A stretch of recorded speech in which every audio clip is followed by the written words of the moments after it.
क्या हुआ real time में दुनिया को मालूम है, कुछ नहीं छुपा। अगर छुपा है तो हिंदुस्तान के लोगों को नहीं मालूम। अब अपना डिफेंस बजट 20% बढ़ा दिया है, चीन उनके साथ है, पाकिस्तान कहीं नहीं जा रहा। ये जब मैं पैदा हुआ था तभी से सुन रहा था कि पाकिस्तान जो है वो टूटने वाला है। पाकिस्तान मेरे हिसाब से आज जियो पॉलिटिकल प्रोफाइल पाकिस्तान का बढ़ गया है। आपके लिए संविधान या कुरान? सबसे पहले कौन? कुरान। कुरान है, बिल्कुल। ये संविधान से चलता है, कुरान वो किसी से चलता हो, पर हमारे मजहब में जो है हम तो उसी से चलेंगे ना, उसी से चलेंगे, बिल्कुल कुरान से चलेंगे हम। हमसे कोई लड़ने आ रहा है तो उसका लॉस होना चाहिए। अगर लड़ के उसका लॉस नहीं हुआ ना तो फिर लड़ेगा। यही इंडिया के साथ होता है। पाकिस्तान मार के आतंकवाद वगैरह करके कहते क्या करेंगे, 2-4 बम मार के फिर ऑपरेशन सिंदूर बंद करके चले जाएंगे। लॉस नहीं होता है। अगर बांग्लादेश कुछ भी करता है, चिकन नेक चौड़ा कर दे, त्रिपुरा खींच दे, चिड़गांव बना दे। तो जब सीज फायर की बातचीत चल रही थी तो पाकिस्तान हमारे जो सबसे प्रमुख हथियार हैं उनको लाइव देख रहा। जो भारत का ऑपरेशन सिंदूर हुआ उसमें चीन ने भारत को लैब बना लिया था, लैब, प्रयोगशाला। जब भारत के सारे हथियार पाकिस्तान लाइव देख रहा था, चीन भारत को प्रयोगशाला बना रखा था, उस वक्त उसी ऑपरेशन सिंदूर के नाम पे हमारे प्रधानमंत्री देश में जश्न का माहौल बनाने की कोशिश कर रहे हैं। Something, the Pakistanis did attack us massively that night. We had already lost 3 Rafales to Pakistan 2 days ago, so it was very unfair of them to attack. हमारा नुकसान क्या हुआ वो बता दीजिए। नहीं अभी बताना था तो मत बताते, सिंगापुर में जाकर क्यों बता रहे हैं? सवाल बड़ा सीधा है। महेश वर्मा, निकालो इनको स्क्रीन से, यहाँ से बाहर। बेशर्मी के हद है यहाँ पर। क्यों, क्या हुई? शुरू से औरंगजेब मुसलमानों का या हमारा पूर्वज नहीं है, मुगल हमारे पूर्वज नहीं है, जिन्ना हमारे पूर्वज नहीं है। हिंदुस्तान के मुसलमानों को क्यों जोड़ा जाता है मुगलों से? तो इंडिया में जो भी पाकिस्तानी यूट्यूब चैनल्स बैन थे वो सारे फिर से ऑलमोस्ट अनबैन हो चुके हैं, इंडिया में विजिबल है। 5 सेकंड के बाद चलते हैं वीडियो के बकिए हिस्से की तरफ। प्रवीण सुहानी के बयान ने भारत में क्रैम मचा दिया। प्रवीण सुहानी क्या कहते हैं आइए आपको दिखाते हैं, लेकिन आगे बढ़ने से पहले जो भाई दोस्त चैनल पर नहीं हुए चैनल को सब्सक्राइब जरूर कर लीजिएगा। एग्जैक्ट क्या हुआ रियल टाइम में दुनिया को मालूम है, कुछ नहीं छुपा। अगर छुपा है तो हिंदुस्तान के लोगों को नहीं मालूम। अब कि हमने उनका वहां पर जाके अंदर वो उसको एक वो एयर स्ट्रिप्स को हमने कर दिया, ठीक है, कर दिया, ठीक है, दैट्स फाइन। वो भी क्लेम कर रहे हैं हमने कर दिया। Key thing was the air war. आपने वो शुरू करी जंग, पर देखिए आगे क्या हुआ।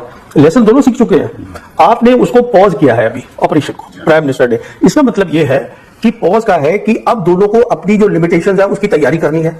पाकिस्तान जल्दी से कर लेगा क्योंकि चीन उसको सब कुछ देगा।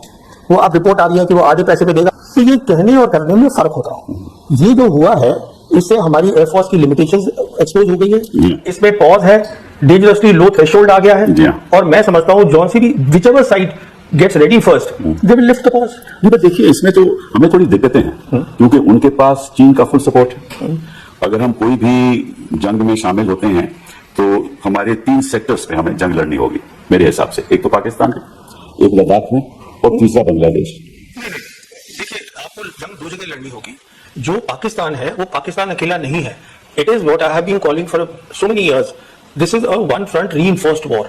चाइना उसके साथ खड़ा है, सिर्फ हाथ नहीं दिखा रहा है। वो तो पूरा चाइना सपोर्ट कर रहा है। तो एक ये हो गया आपका। दूसरी जंग आपकी होगी कश्मीर के अंदर। अच्छा, जहां तक उनका ताल्लुक है, चाइना का ताल्लुक है, वो ये इंश्योर करेंगे जो आपकी एयरफोर्स है वो तकसीम रहेगी। जी बिल्कुल। पर वो कुछ करेंगे नहीं, वो सिर्फ अपनी एक्टिविटी जो है वो बढ़ा देंगे। नहीं देखिए, परमाणु शक्ति को इतनी अहमियत नहीं देनी चाहिए मैं समझता हूं, क्योंकि कोई इतनी जल्दी न्यूक्लियर वेपन्स यूज नहीं करेगा। Conventional capabilities matter. जो जंग होती है कन्वेंशनल कैपेबिलिटीज मैटर, और उसमें वो दुनिया ने देख लिया है कि हमारे वो कॉम्पिटिटर है। वो हमसे ये प्रॉब्लम क्यों चलती रही है क्योंकि हमारे पास कभी credible conventional war fighting capabilities थी ही नहीं। मिसाल के तौर पर चीन ईस्ट लद्दाख में बैठा है, हम क्या उसको बाहर फेंक सकते हैं? नहीं फेंक सकते। जब पाकिस्तान को लगता ही नहीं है कि आपके पास लड़ाई की काबिलियत है तो वो क्या करेगा? और काउंटर टेरर तो आप अपने एरिया में कर रहे हैं ना, यहाँ पे फेंस लगा के आप करते रहिए, 35 साल और करते रहिए। वो इसलिए कर रहा है ये सब कुछ। कह रहे हैं कि भाई पाकिस्तान अंदर से इम्प्लोड हो रहा है। वो नहीं हो रहा है। मैं यही आपसे अर्ज करना चाहता था। उन्होंने अपना डिफेंस बजट 20% बढ़ा दिया है, चीन उनके साथ है, पाकिस्तान कहीं नहीं जा रहा। ये जब मैं पैदा हुआ था तभी से सुन रहा था कि पाकिस्तान जो है वो टूटने वाला है। अच्छा। पाकिस्तान मेरे हिसाब से आज जियो पॉलिटिकल प्रोफाइल पाकिस्तान का बढ़ गया है। अच्छा। मेरे हिसाब से आज चीन साउथ एशिया पे छा गया है, क्योंकि बेल्ट एंड वो तो सही है, वो तो सही है। नहीं, तो देखिए ना, अगर वो छा गया है, उनका इस्लामिक पार्टनर इसमें पाकिस्तान है। पाकिस्तान है जो कि अरब और मुस्लिम कंट्रीज के साथ बहुत कुछ कर सकता है। मैं ये बात बिल्कुल मानता हूँ। पाकिस्तान भी कर रहा हूँ 6-7 की रात को मैं बात कर रहा हूँ सिर्फ एयरक्राफ्ट की। अच्छा, ठीक, मैं जैसे आपसे कह रहा हूँ जो 5 एयरक्राफ्ट की बात हो रही है, 5 या 6 जो भी हैं, तो they will lead the air war.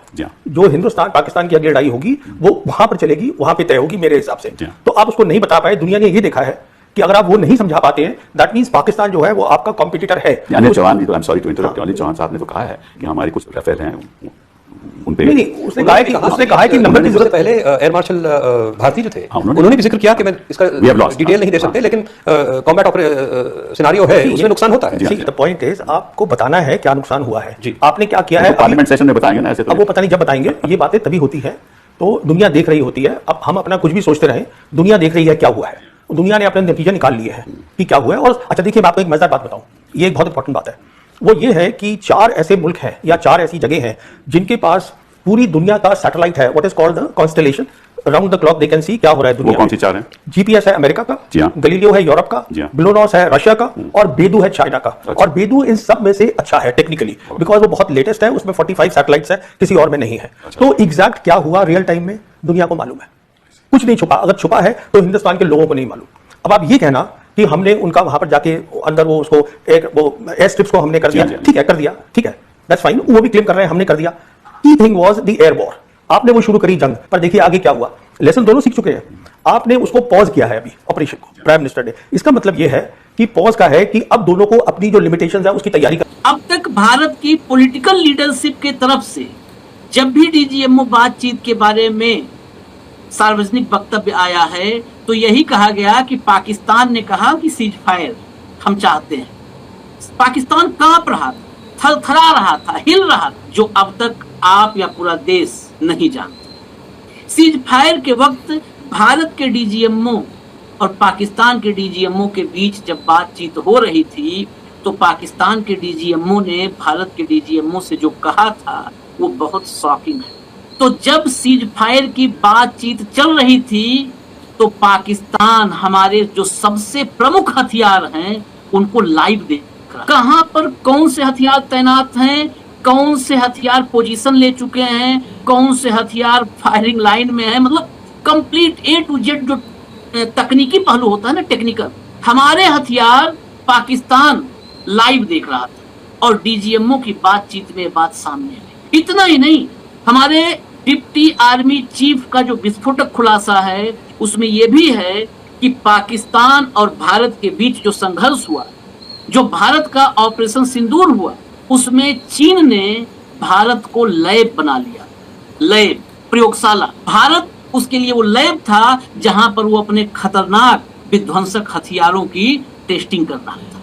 कोई और नहीं कहा है, फिर मैं रिपीट करूं, भारत के उप सेना प्रमुख, भूतपूर्व भी नहीं वर्तमान। और इन सबके बीच आप कल्पना कीजिए, जब भारत के सारे हथियार पाकिस्तान लाइव देख रहा था, चीन भारत को प्रयोगशाला बना रखा था, उस वक्त उसी ऑपरेशन सिंदूर के नाम पे हमारे प्रधानमंत्री देश में जश्न का माहौल बनाने की कोशिश कर रहे थे, राष्ट्रवाद का माहौल बनाने की कोशिश कर रहे थे, रोड शो कर रहे थे, सिंदूर लहू में दौड़ा रहे थे और सिंदूर बांटने की तैयारी कर रहे थे। देखिए, आज ये बहुत ही महत्वपूर्ण विस्फोटक खुलासे, फिक्की का एक प्रोग्राम था और उसमें न्यू एज मिलिट्री ऑपरेशंस के ऊपर डिप्टी चीफ जो हमारे हैं, deputy chief of army lieutenant general Rahul R Singh, उन्होंने ये खुलासा किया। और जो ये आपने खबर दिखाई ये तो वास्तव में ही हतप्रभ कर देने वाली है। इसका अगर मैं साधारण भाषा में, मेरी आपकी भाषा में कहूँ तो ये है कि मेरी और आप दोनों की बातचीत हो रही है युद्ध विराम को लेकर, और आप रियल टाइम में मुझे ये कह रहे हैं कि तुम्हारी ब्रह्मोस, तुम्हारी स्मर्च, तुम्हारी पिनाका सिस्टम्स जो हैं वो फला जगह पर एक्टिवली हमारे ऊपर टारगेटेड है। उसको देखिए तो आप सोचिए क्या बढ़ेगी आपके साथ। तो इस लेवल का रियल टाइम अपडेट पाकिस्तान के डीजीएमओ को, हमारे डीजीएमओ को वो बता रहे थे। इसका दूसरा अर्थ भी आशीष threatening to do. On the contrary, he indicated that there would be a response from us. This was the night before and something, the Pakistanis did attack us massively that night. We had already lost 3 Rafales to Pakistan 2 days ago, so it was very unfair of them to attack, but they did it anyway. We responded very quickly thereafter. And the next morning, Mr. Rubio called me up and said the Pakistanis were ready to talk. हमारा नुकसान क्या हुआ वो बता दीजिए। नहीं अभी बताना था तो मत बताते, सिंगापुर में जाकर क्यों बता रहे हैं? सवाल बड़ा सीधा है महेश वर्मा। सिंगापुर में कहें या देश में कहें, अच्छा, सिंगापुर ज्यादा जरूरी है, वहां पर बोल दिया जाएगा। बात कही प्रेस कॉन्फ्रेंस में, उससे अलग बात। प्रेस कॉन्फ्रेंस नहीं, ब्लूमबर्ग को अलग से 1-to-1 इंटरव्यू दिया, रॉयटर्स को अलग से 1-to-1 इंटरव्यू दिया।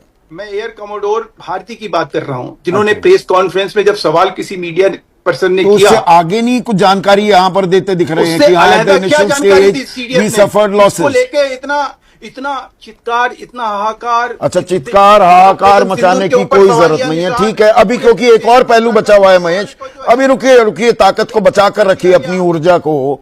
चरण सिंह सापरा, इतना चित्कार करने की क्या जरूरत है भाई? यही तो है कि वो तो नुकसान थोड़े बहुत तो होते हैं ऐसे। यहां पर इसका ये मायने कि हमारे विमान गिरे ही हैं, ये क्यों निकाल लिया जाए कि राहुल गांधी के सवाल सही थे? और अमेरिका को फिर पाकिस्तान की जरूरत पड़ेगी।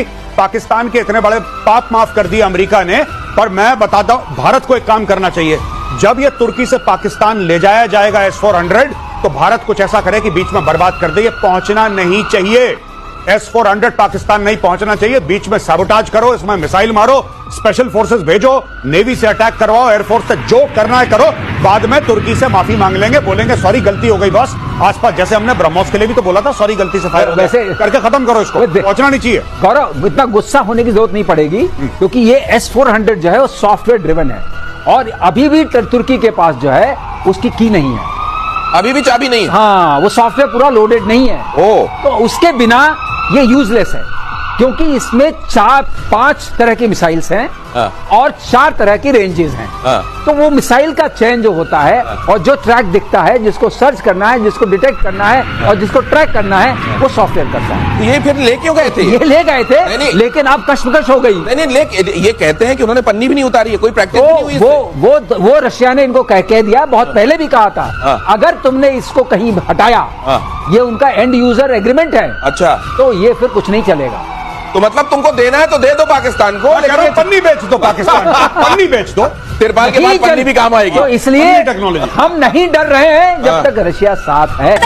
नहीं बोल सकते, मतलब के तौर पर फिलिस्तीन जिंदाबाद बोल सकते हैं, क्योंकि मुसलमान की मदद करता है। ये बताइए, आपके लिए संविधान या कुरान? सबसे पहले कौन? कुरान है, बिल्कुल। देश संविधान से चलता है, कुरान से। वो किसी से चलता हो, पर हमारे मजहब में जो है हम तो उसी से चलेंगे ना, उसी से चलेंगे, बिल्कुल कुरान से चलेंगे हम, संविधान से नहीं चलेंगे। नहीं, कुरान से चलेंगे हम, से चलेंगे बिल्कुल। पाकिस्तान मुर्दाबाद है कि नहीं है? लेट्स नॉट कंफ्यूज कि जब डीजीएमओ पाकिस्तान कांप रहा है, तभी तो उसने भारत के डीजीएमओ को ये बात कही होगी ना कि तुम्हारा ब्रह्मोस, क्योंकि ब्रह्मोस का तो इलाज इनके पास है नहीं। ब्रह्मोस ने विध्वंस मचाया 10 तारीख को, अगर आपको याद हो। पाकिस्तान के जो एयर बसेस टारगेट किए सारे के सारे, वो ब्रह्मोस का इकबाल था उसका। तो उसने कहा कि ये जो वेक्टर्स आपके, वेक्टर क्या होता है? लॉन्ग रेंज की जो हमारी मिसाइल एसेट्स होते हैं, स्ट्रेटेजिक एसेट्स, उसको वेक्टर बोलते हैं आर्मी फाइनेंस में। तो उन्होंने कहा कि तुम्हारे ये जो स्ट्रेटेजिक एसेट्स हैं, ये फला जगह से हमारे ऊपर एक्टिवली टारगेटिंग कर रहे हैं, इसको देखो जरा। इसका मतलब पाकिस्तान कांप रहा था। हम एडवांटेज की पोजीशन में थे 10 तारीख को। 10 तारीख को डीजीएमओ की बात हुई, इसके बाद ये सो कॉल्ड सीज फायर वगैरह जो भी, उसके बावजूद भी हमने सीज फायर कर। इसके पीछे कौन थे? और वो बिल्कुल ठीक कह रहे हैं जनरल सिंह जो है, वो जो कह रहे हैं कि हमें अपना एयर डिफेंस को और मजबूत करना होगा। लेकिन इस बात से एक बात और पुख्ता होती है कि पाकिस्तान को रियल टाइम, जो मैं बार बार आपको पहले दिन से कह रहा हूँ, रियल टाइम की सैटेलाइट एक्सेस चाइना ने दी थी उनको, और उसको पूरे के पूरे, जो हम पहले से कह रहे थे कि एक लेबोरेटरी के तौर पर प्रयोग किया, आज जनरल राहुल आर सिंह ने उसको और खोल दिया।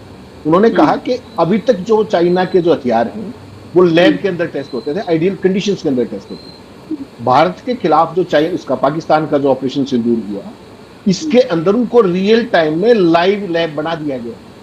यानी कि पिछले 5 साल में पाकिस्तान के पास जो चाइनीज इन्वेंट्री है वेपन्स की, वो करीब 81% है हार्डवेयर, मिलिट्री हार्डवेयर, और उस सारे के सारे को बिना एक चवन्नी खर्च किए, जो हमारे पास जो वेपन्स हैं, सिस्टम्स, वो सारे के सारे इंटरनेशनल स्टैंडर्ड्स पे, चाइना के अपने हैं। तो चाइना ने उनको भारत के एडवांस वॉर सिस्टम के खिलाफ टेस्ट कर दिया। यही तो हम कह रहे थे। जयशंकर ने कबूल कर लिया कि पाकिस्तान ने भारत के 3 राइफल तैयारे गिराए। भारतीय मीडिया की चीखें, बताना ही था तो सिंगापुर में जाकर क्यों बताया, भारत को जलील क्यों करवाया। दूसरी तरफ परवीन सुवानी का कहना है कि पाकिस्तान अकेला नहीं है, पाकिस्तान बहुत मजबूत बन चुका है, पाकिस्तान के साथ चाइना खड़ा है, पाकिस्तान को चाइना फुल सपोर्ट कर रहा है, अगर दोबारा जंग हुई इंडिया के हाथ से कश्मीर भी जाएगा। परवीन सुवानी के बड़े बयान ने भारत में तहलका मचा दिया। मजीद इस तरह की रिएक्शन वीडियो अगर आपने देखनी है तो हमारे चैनल आदि न्यूज को सब्सक्राइब कर लें। वीडियो पसंद आई हो तो वीडियो को लाइक और दोस्तों के साथ शेयर जरूर कर लीजिएगा।